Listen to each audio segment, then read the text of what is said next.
ఆంధ్రప్రదేశ్ మంత్రివర్గంలో మార్పులు చేర్పులు ఖాయమైన నేపథ్యంలో అందుకు అనుగుణంగా అసంతృప్తులను తన వైపు తిప్పుకునేందుకు వైసీపీ వ్యూహరచన చేస్తున్నట్లు సమాచారం.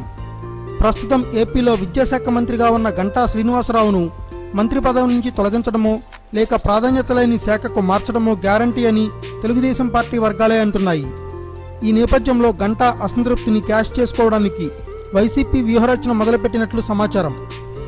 ప్రస్తుతం విశాఖ జిల్లాలో ఆ పార్టీకి సమర్థమైన నాయకత్వం లేకపోవడం మైనస్గా మారింది.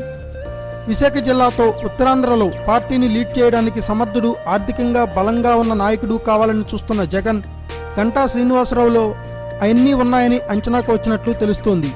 ఒకవేళ గంటా టీడీపీ నుంచి బయటకు రావాలని అనుకుంటే ఆయనకు బంపర్ ఆఫర్ ఇచ్చేందుకు వైసీపీ నేతలు రెడీగా ఉన్నట్లు సమాచారం. ఇప్పటికే కొందరు వైసీపీ నాయకులు ఈ విషయంలో గంటాతో టచ్లో ఉన్నట్లు సమాచారం. అయితే వైసీపీలో తాను చేరితే తన వియ్యంకుడైన నారాయణ పరిస్థితి ఏంటనే దానిపై కూడా గంటా సమాలోచనలు చేస్తున్నారని టాక్. అయితే గంటా వైసీపీ వైపు చూస్తున్నారనేది కేవలం ఆ పార్టీ వర్గాలు చేసుకుంటున్న ప్రచారం మాత్రమే అని కొందరు చర్చించుకుంటున్నారు.